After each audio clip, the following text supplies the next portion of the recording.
What comes to your mind when you think about the South China Sea? Tensions, disputes, military build-ups?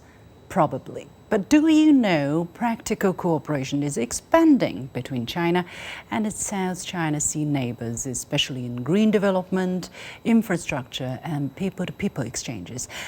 I knew these were going on, but to what extent and what are the details? Recently, I had the opportunity to travel to two Southeast Asian countries and feel the pulse of the story for myself. I met local workers employed at a Chinese-invested port in Malaysia and talked to fishermen who live by a Chinese-invested power plant in Indonesia. They showed me up close and personal the other side of the South China Sea story. To help make sense of my trip, I sat down with Zheng He, Director of the Research Center of Oceans Law and Policy at the National Institute for South China Sea Studies in Hainan, China's southernmost island.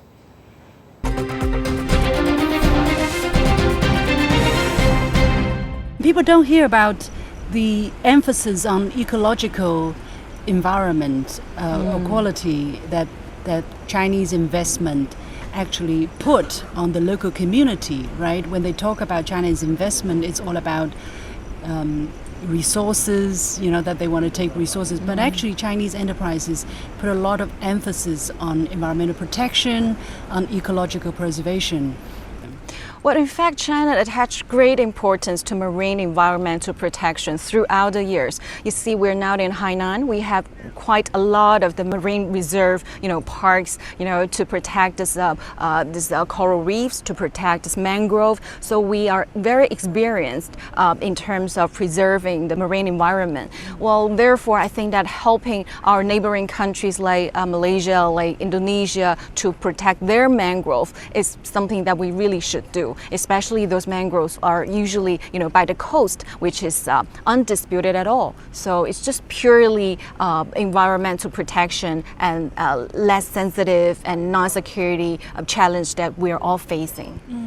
How is environmental protection, including ecological system, including maritime animals, right, species, how important is that when it comes to China's practical cooperation with Southeast Asian neighbors? You see, well, in the South China Sea, we have disputes, and yet all of our coastal states, especially the disputant states of the South China Sea, all believe that, maritime cooperation can help us to build trust before we can finally settle the dispute. Therefore, it is our consensus. And in terms of maritime cooperation, there are different ways of cooperation. Like some are security cooperation, like joint military exercises, and some are non-security exercises, like non-traditional security cooperations. Like marine environmental protection is one of the most important non-traditional security threats that we're facing. Well, in the South China Sea, I'm not sure whether you've heard of the 2002 Declaration on the Conduct of Parties. Well, this is a document that's signed by China and 10 ASEAN member states. Well, in this political document, Article 6 listed several areas of maritime cooperation, and marine environmental protection is just one of them. So it is in the document that the coastal states, both China and 10 ASEAN member states, should put our efforts in marine environmental protection. This is what we should do, and we make the commitment back in the year 2002. So this is the thing that we promise we do. Therefore, I'm really happy that we have been doing this for the past decades, and it takes some years for us to see the achievements and the final outcome, but it deserves. It deserves attention, yes. Definitely. Yes. How important is empowering the local workforce for China? We are basically empowering the local workforce, because before that they didn't have this kind of workers with special skills, such as operating a port, such as even on a managerial level. But basically China is helping Malaysia to build a team of engineers who have the potential to help Malaysia build its own reindustrialization.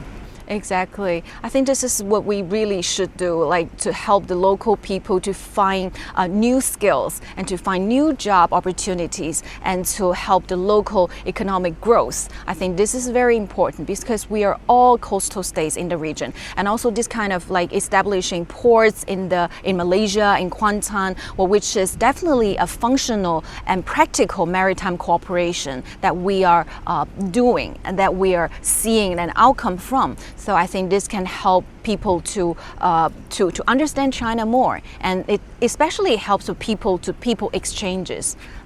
Yeah, and also Malaysia, well, they've been saying for many years, well, their leaders, their government officials saying that we should really separate the maritime dispute to the bilateral relations. What about the disputes? However, there are disputes. We do hear on the news, for instance, the skirmishes involving some Filipino,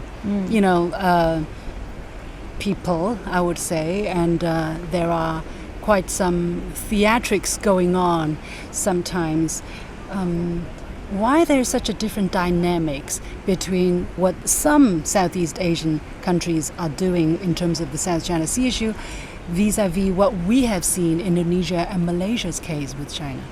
You see, countries' maritime policy differs greatly from one to another. For example, Malaysia, many of the Malaysia leaders say that we should separate the maritime dispute with bilateral relations. So we focus more on cooperation, on those projects, industrial parks, and everything. In terms of the Philippines, well, honestly, I wanted to say that the Philippines, to me, is currently the biggest troublemaker in the South China Sea. I mean, the Philippines under Bongbong Marcos government. The Philippines is very ambitious now, and they wanted to change the status quo. But I don't think that will be a very big problem because China currently have the capability to maintain the peace and stability in the region. And I don't think that large scale of incidents or conflict will happen in the foreseeable future. So in terms... Why? Because sometimes you see this very dramatic images, a Philippine vessel, is being driven away. There are even, body, skirmishes whatsoever, and it looks pretty bad.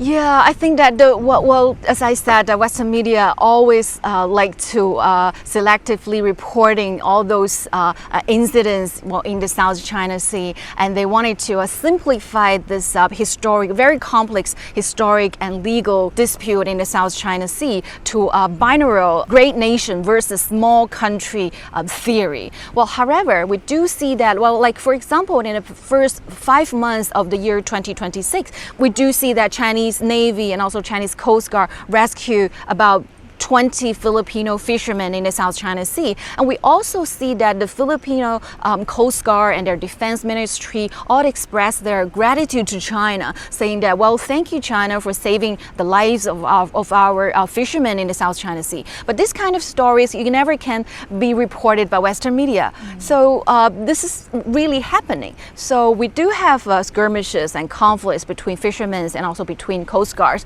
But we also have, Chinese navies and Coast Guards helping the search and rescue programs, helping to save lives of the fishermen in the region. So this is really happening. Well, I don't worry too much because I think that, the Philippines' ally is the United States. But I think that the United States have this policy very clearly that it doesn't want to see a large-scale conflict with China in the South China Sea. And I think that China have the consensus too. So, and also for other coastal states and other claimant states, for example, like Malaysia, like Vietnam, I think none of these countries want to see a conflict in the South China Sea. And I think that in our region, I think we can guarantee the peace and stability very well. I don't worry too much. We're not like the Middle East. We do have the consensus to guarantee the prosperity of our region. Help us understand finally, what is China's vision for the South China Sea? What is China's strategy involving the South China Sea?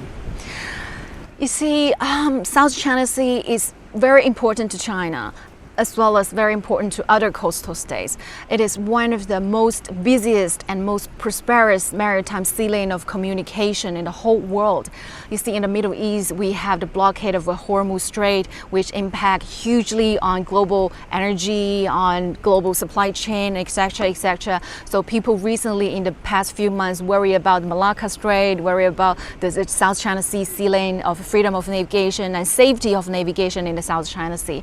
And I think that while China's vision is very clear, as well as China's marine policy is very clear and very consistent throughout the years, we really want to see the stability and prosperity of the South China Sea. So the freedom of navigation and safety of navigation in the South China Sea will be guaranteed, not just by China, but by all of the coastal states. We'll work together to safeguard the sea lane of communication in the South China Sea. Well, that is for sure. And also for the dispute, well, China's policy is also very consistent. We want to peacefully resolve the dispute through dialogue and through diplomatic means. And we are echoed by other coastal states and by other claimant states of our initiative.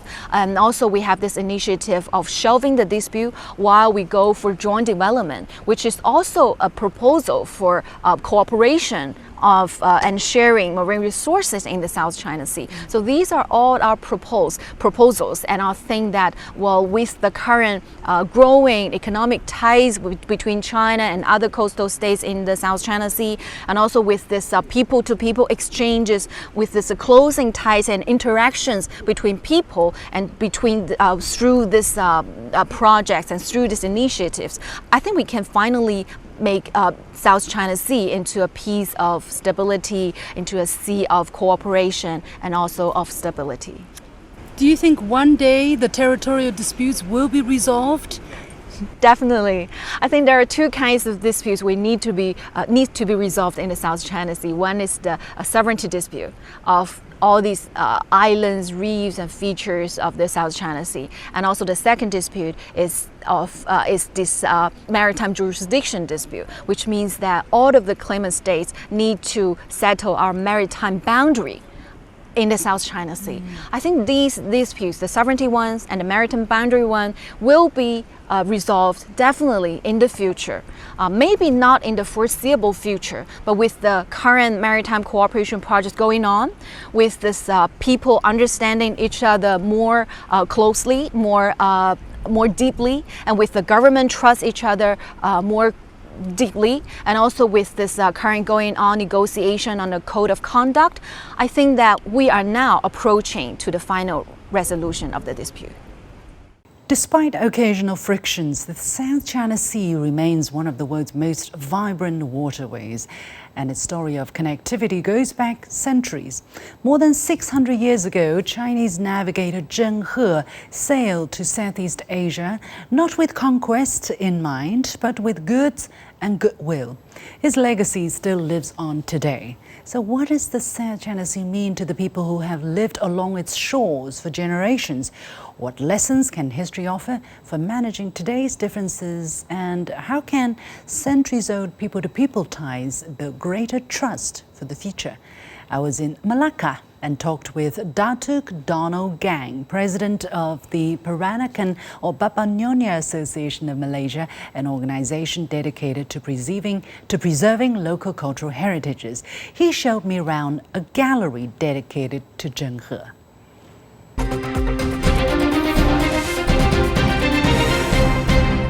This is what they call China. Yeah, of course. You know, they don't say ceramic, but this thing is called China. Various So the whole of China is on this ceramic. Yeah. various forms of Ming Dynasty blue and Yeah, white porcelain plates with floral motifs. So Zheng He came here with ships loaded with China. Many of these. And this these- is definitely great antiques. Great antiques. You have one piece of this, then It's a fortune. yeah, it's a It's fortune. worth a fortune. And he stopped in Malacca several times. There are altogether, several times. We believe it is almost 5 times here, right? At least Yeah. 5 times. Okay. Yeah, at least several 5 times here. What did he bring with him to Malacca? Zheng He brought China's most famous tea, silk, ceramic, which today we call China, right? Other than that, these are all material things, all right? I think the most important thing for we Malaccan is he brought friendship. He brought the big brother kind of spirit where he protected us, yeah, from the other competing empire at that time. To me, that is just very great. Yeah. And he came here. How long would he stay in here before he moves on? Okay, those days we don't have engine, you know. Ships like this doesn't fit with engine or using diesel and things like that. They are all using wind, Wind and sail. right? So whenever they move, they have to go via wind.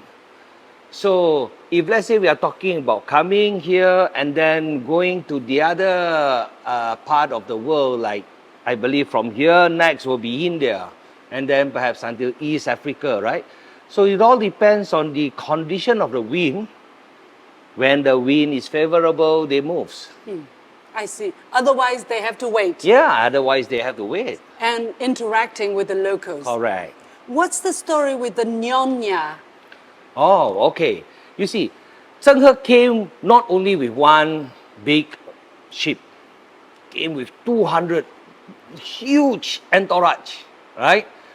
There are many, many people who follow Zheng He, right? Perhaps when they reach here, yeah, they love this place. They stay. And then these men, mostly are all men, right? They will marry the local woman at that time. Yeah, when the marriage happened, you know, then we have got children, right? But we have to try to visualize at that time, whoever that follows Zheng He are normally from China, right? Whoever ladies here, they are the local ladies. When intermarriages happen, two culture blend, right? From the language, from the way they wear, from the way the food, right? So when the children come out, right, these children is absorbing both culture. Okay, the question just now, who is Nyonya and who is Baba, right? When the intermarriage offspring, the male came out, we call them Baba. It is a respected call or address, you know. And when the lady, when a girl was born, okay, that is our little Nyonya. I see. So this Baba and Nyonya refers to one male and one female offspring of the byproduct of the two civilization or two culture blending together. What an amazing story. But China and Malacca actually had interaction dating back much longer. So what did Zheng He do with his voyage to this interaction? Yeah, you are definitely right. You know, before Malacca Sultanate, we have got many other sultanate like Srivijaya, Lankasuka, you know. And if we see the corresponding period, it is during the Tang and the Song dynasty, right? Yeah. But Zheng He was different. Yeah. Although during Tang, during Song, they were here, it was more of a, I would say, a business trip. Yeah. But Zheng He came not only for business trip, it was also diplomatic trip. It was also like, just now I used the word, you know, big brother trip, taking care of a nation along the route. Yeah, taking care means Zheng He never came and you know, they jaja. Jaja means he took over. No, never. You know, or came and invade us. No. Zheng He never do that, you know. Taking care, exactly like taking care of a big brother. Today, like me, taking care of you, bringing you around, you know. And we don't invade. Not we, but Zheng He never invade. So that is why the whole elevation of this Zheng He visit during the Ming Dynasty lasted so long. Until today, we remember him. So what's the modern day significance of Zheng He's spirit? I mean, for the local community and for the interaction between China and Malaysia today. Okay, if you look at the world, a lot of nations are competing. Compete, when I use the word compete, yeah, it is very mild, Very polite. very polite. It was supposed to be more of, you know, a lot of countries, we are at war, right? They cannot see differences. Differences is problem. Differences needs to be solved, you know. But today in modern understanding, yeah, when we bring back Zheng He, you know, in Chinese, He is peace, Harmony. right? Harmony. So to us, Zheng He means peace. If Zheng He can come from China to Malacca or even to the world without invading, just bringing the peace message, just bringing and let all those small flies and fries feels that, hey, look here, you know, I'm taking care of Malacca, you please, you know, behave yourself, yeah? And don't even need to exert, but just giving peace. Oh, since you are peaceful with me, then therefore I also take care of you, you know? So that kind of thing, then the world will be a better place. I think today, my understanding of China, this is what China is doing. You are really spreading Zheng He spirit with one belt, one road, going all around the world, spreading peace, bringing up economy. Let's face fact, today what we need is good economy, right? So you all are leading by examples. And we hope, we Malaccan, we Malaysian, we really hope that this peaceful coexistence will continue. Finally, what about the people-to-people connection? Because Zheng He, right, Yeah. boosted that. Yeah. What about the projects that we are seeing of Chinese investment here? How important is it on the level of people-to-people's connection? You know, it is amazing. Now, both countries giving free visas. We don't even need to apply visas. We save our visa application fees. We can just fly. There's so many flights to so many cities. Likewise, from China to Malaysia too, right? But the more important part here, you see this ship? Yeah. We have got a similar intangible cultural heritage called the Wangkang ceremony. Wangkang ceremony is built based on Fuchuan, and this ceremony has been inscribed to UNESCO Intangible Cultural Heritage in 2020. I see. Before inscription and after inscription, do you know how many of these cross meeting has happened just because of shared heritage called the Wangkang? Now we are going the second shared heritage, our dragon dance, yeah, our lion dance. So that will be coming soon. Yeah. So that is on cultural side. On business side, you have got Zheng Poly here in Malacca. You have got so many China companies coming. Kuantan Port. Yeah, Kuantan Port is also another beautiful place. ECRL, you help us to build, you know. Of course, we have our company looking for opportunities too in China, right? So the relationship, our trade volume has increased tremendously. Yeah, so I think that is a very healthy development.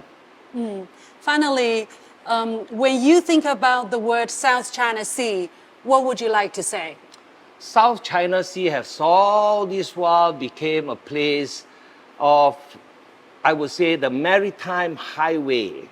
Yeah, maritime highway for people from China, from Japan, from wherever on this side of the world.